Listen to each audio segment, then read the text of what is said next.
Theorem का statement मैंने ले लिया। स्टेटमेंट में क्या पूछा है, कोशी सीक्वेंस की एक थ्योरम है कि if a Cauchy sequence in x has convergent सब sequence then the sequence is convergent.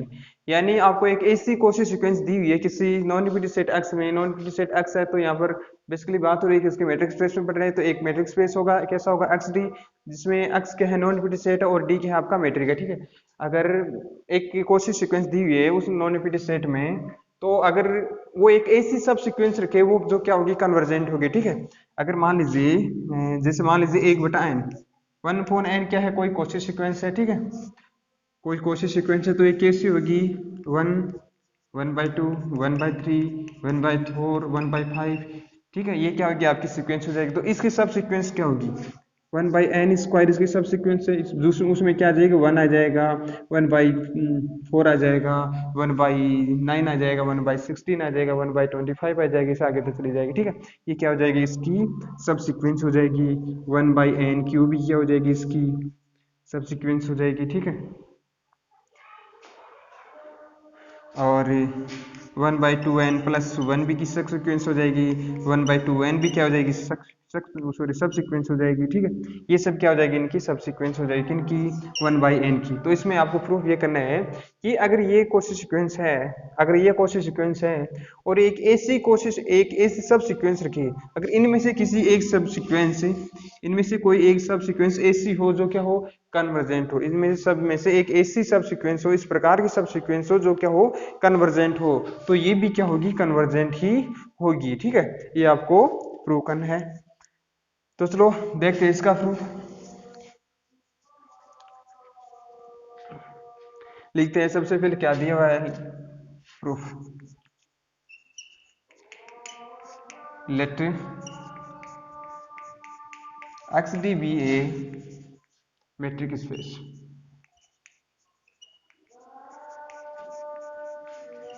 X d क्या है, कोई मैट्रिक्स स्पेस है। और मान लेता हूं एक कोशी सीक्वेंस की बात है, and let x n be any Cauchy sequence.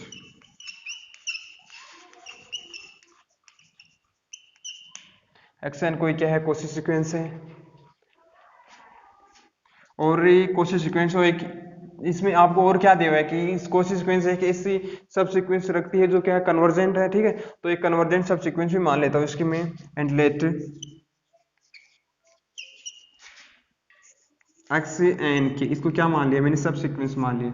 X n k is any sub sequence, convergent सब सीक्वेंस,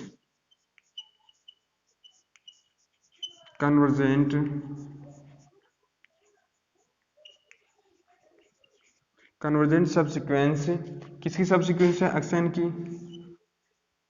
कन्वर्जेंट सब sequence of sequence x n, किसमें, इन अक्ष, अक्ष में क्या आपकी कोई कन्वर्जेंट सब सीक्वेंस है, इन अक्ष, ठीक है। एंड जो आपकी सीक्वेंस एक्स एन के है, सब sequence x n k is converge to, convergent है तो किसी एक पॉइंट पर कन्वर्ज भी करेगी, ठीक है। Is converge to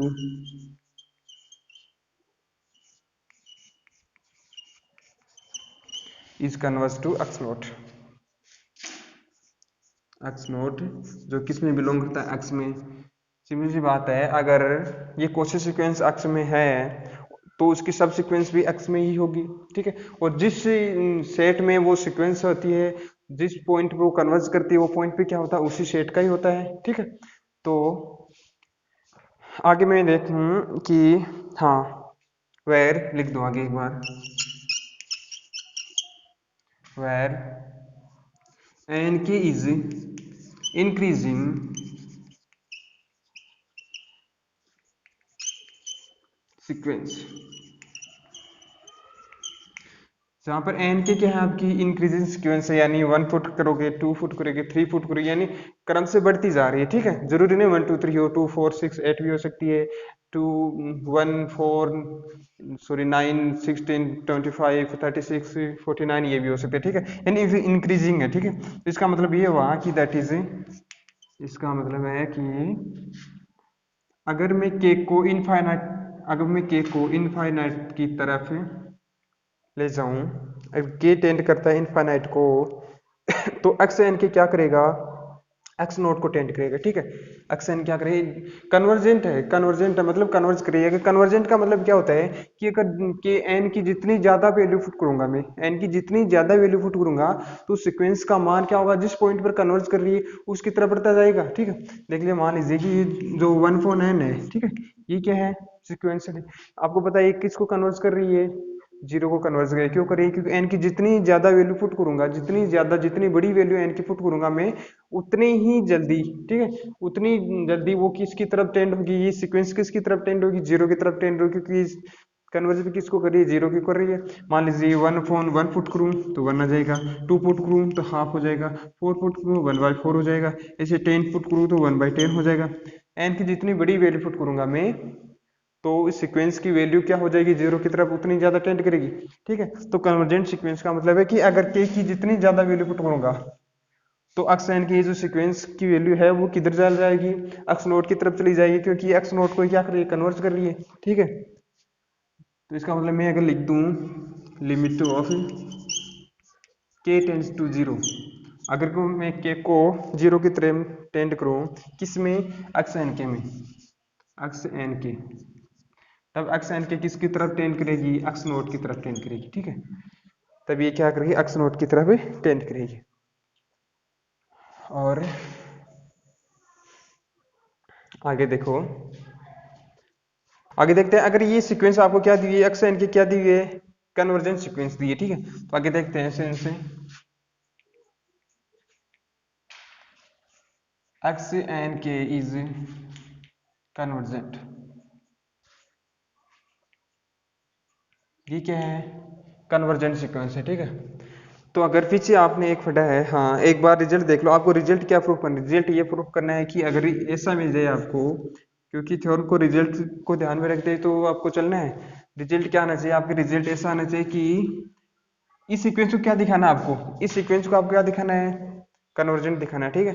x N को क्या दिखाना, कन्वर्जेंट दिखा दो। कन्वर्जेंट की डेफिनेशन के अनुसार ऐसा अगर आपको मिल जाए कि एक्स एन और एक्स नोट के बीच की दूरी क्या हो जाए, एप्सिलॉन से कम हो जाए, for all n greater than equal to n naught, अगर आपको ऐसा मिल जाए तो क्या हो जाएगी, एक्स एन वो सीक्वेंस क्या हो जाएगी आपकी, कन्वर्जेंट हो जाएगी, ठीक है। तो अगर मैं यहाँ पर कन्वर्जेंट की डायरेक्ट डेफिनेशन लगाऊं तो वहाँ पर एक्स एन एक्स नोट नहीं मिलेगा आपको, ठीक है। तो मैं, हाँ हमने पढ़ा है पीछे एक सीक्वेंस, एक थ्योरम पढ़ी है, सॉरी थ्योरम क्या पढ़ी है, थ्योरम में ऐसा पढ़ा है कि यदि प्रत्येक कन्वर्जेंट सीक्वेंस होती है वो आपकी क्या होती है, कोशी सीक्वेंस होती है, ठीक है। प्रत्येक convergent sequence is Cauchy sequence. तो हम यहाँ पर अगर ये लिख दे, देन एक्स एन की क्या कन्वर्जेंट है, then x n k is also a Cauchy sequence.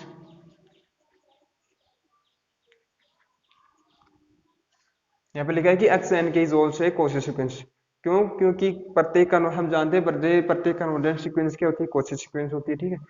तो ये कोशी सीक्वेंस है, तो कोशी सीक्वेंस से क्या कर दो, यहाँ पर डेफिनेशन लगा दो। कोशी सीक्वेंस की डेफिनेशन के अनुसार, देन फॉर गिवन एप्सिलॉन या therefore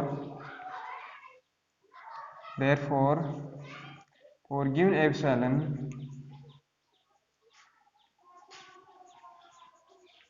greater than 0 there exists n naught belongs to n such that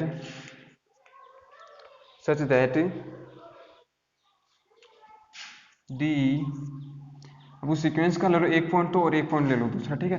दो पॉइंट लेना है तो दो पॉइंट मैंने ले दिए, एक एक्स एन ले लिया और एक एक्स एन के, ठीक है। इन दोनों पॉइंटों के बीच की दूरी क्या हो जाएगी, एप्सिलॉन से कम हो जाएगी, फॉर ऑल एन और एन के greater than equal to n naught, ठीक है। अब देखना,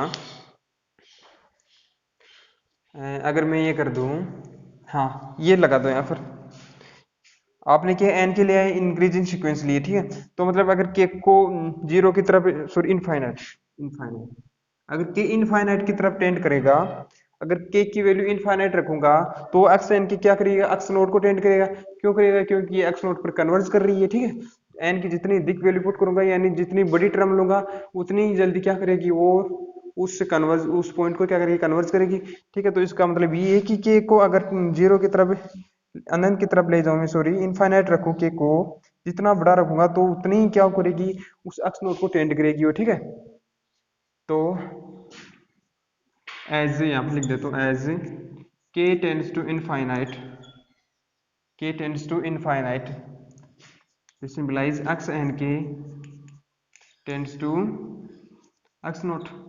ठीक है, तो इसके बाद में ये रिजल्ट आ जाएगा आपका एक्स एन की, के को मैं इनफाइनाइट रखूंगा एन की, हाँ के को इनफाइनाइट रखूंगा तो एन एन नोट या एन नोट से ज्यादा बड़ी वैल्यू के लिए तो है ये वैल्यू, ये आपकी सीक्वेंस एन नोट या एन नोट से बड़ी वैल्यू के लिए, तो एन के को मैंने क्या लिखा, इनफाइनाइट का, इनफाइनाइट तो एन नोट से बड़ा होगा ये। ठीक है, होगा ही होगा बड़ा, तो यहाँ पर क्या लिख दूं मैं, और एन एक्स एन की जगह क्या आ जाएगा, एक्स नोट आ जाएगा, वो लिख दिया मैंने, और एन के तो इनफाइनाइट रख दिया मैंने, तो एन नोट से बड़ा है, तो ओनली मैं एन को क्या रख दूं, एन नोट से बड़े के लिए। ठीक है, एन के को ऐसे उठा देंगे, क्यों उठा देंगे, क्योंकि एन के को क्या ले लिया मैंने, इनफाइनाइट ले लिया। ठीक है, तो ये क्या जाएगी आपकी, इस प्रकार ये क्या आ गई, कन्वर्जेंट की डेफिनेशन आ गई। ठीक है, कन्वर्जेंट की डेफिनेशन आ गई, और किसके लिए आ गई, सीक्वेंस एक्स एन के लिए।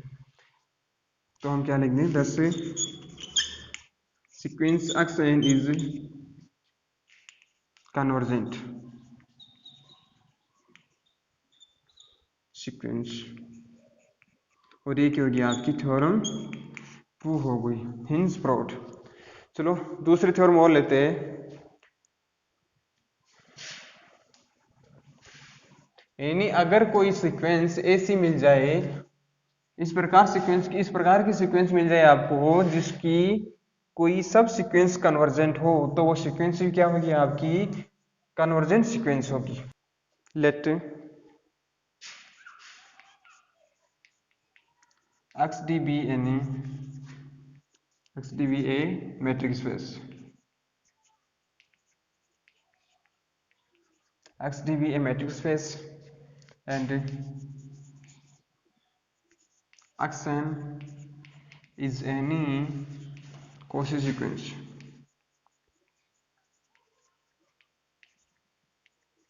Xn क्या है, कोई Cauchy सीक्वेंस है।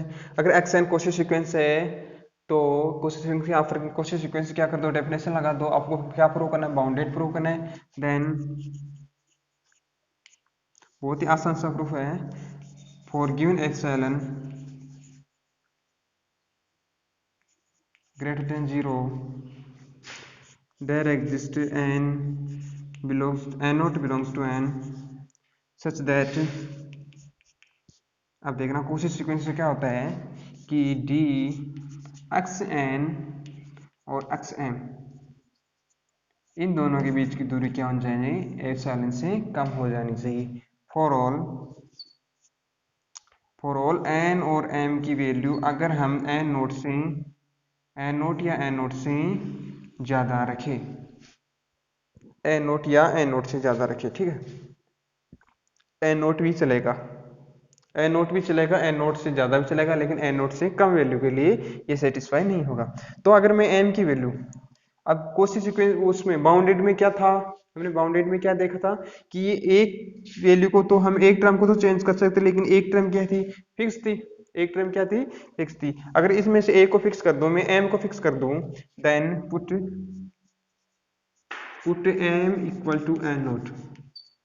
अगर मैं एन को फिक्स कर दूं, उसको एन नोट ही रख लूं, सबसे फर्स्ट वाली टर्म में रख लूं, तो क्या होगा, this implies d of x n और x n naught less than epsilon for all n greater than equal to n naught. ठीक है, अब पीछे मैंने एक क्या माना था, आर माना था। ठीक है, यहाँ पर एन की वैल्यू एन नोट या एन नोट से अधिक के लिए। ठीक है, लेकिन बाउंडेड में क्या था, उस सीक्वेंस की प्रत्येक वैल्यू के लिए था। ठीक है, उस सीक्वेंस की या उस सेट की प्रत्येक वैल्यू के लिए उन दोनों के बीच की दूरी क्या होनी चाहिए, उस आर से कम होनी चाहिए। लेकिन यहाँ पर क्या एन नोट से ज्यादा के लिए, तो हमको पीछे जैसे समझाया था मैंने कि यहाँ पर मान लीजिए एन नोट भी क्या मानी थी, 20वीं टर्म मानी थी। ठीक है, मान लीजिए एन नोट क्या है, 20वीं टर्म है। ठीक है, तो 20 से अधिक टर्म के लिए, 20 से अधिक वाले टर्म के लिए तो इन दोनों के बीच की दूरी एप्सिलॉन से कम है। तो हो सकता है कि 20 से पीछे वाली जो भी टर्म है उनके बीच की दूरी क्या हो जाए, एप्सिलॉन से ज्यादा हो जाए। ठीक है, बीच से पीछे वाली टर्म मान लीजिए x1 है, उसकी दूरी x n नोट से, x2 की दूरी x n नोट से कहाँ तक, x 20-1 की दूरी क्या, x n नोट से, 20-1 यानी 19 की दूरी। ठीक है, और एक क्या है आपका एप्सिलॉन।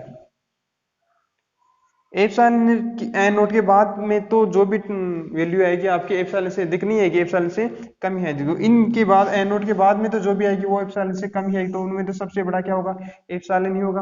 हो सकता है इनमें से कोई एक क्या हो, एप्सिलॉन से बड़ा हो। तो इन सब में से और एप्सिलॉन में से जो सबसे अधिक है, जो मैक्सिमम है, उसको क्या मान लो मैं आर मान लो। तो आर से तो बड़ा कुछ होगा ही नहीं ना, तो मैं मान लेता हूँ लेट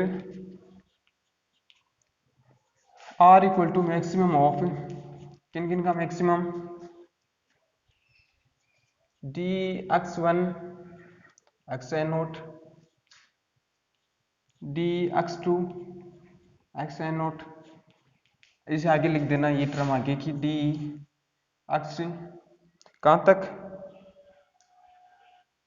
एन नोट तक, हाँ x n नोट -1 और x n नोट, और एक है epsilon.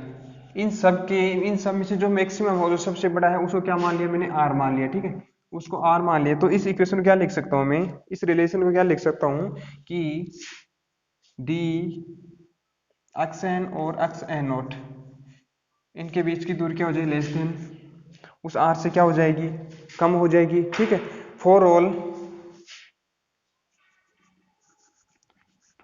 N belongs to capital n, यानी एन की प्रत्येक वैल्यू के लिए, एन की प्रत्येक वैल्यू के लिए उन दोनों के बीच की दूरी क्या हो जाएगी, उस आर से कम हो जाएगी, यानी क्या हो जाएगी, बाउंड हो गया। ठीक है, ये बाउंड हो गया तो हम लिख देंगे 10 से x n is bounded, bounded हो गया तो हिंस एवरी कोसी सीक्वेंस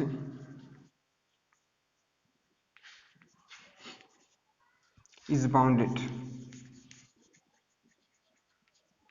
ये अपन को क्या करना था, प्रूव करना था, हिंस प्रूव लिख देते हैं इससे। तो आज की क्लास में बस इतना ही, और मिलेंगे एक अच्छी वीडियो अच्छी क्लास के साथ कल फिर से। तब तक के लिए बाय बाय, गुड बाय।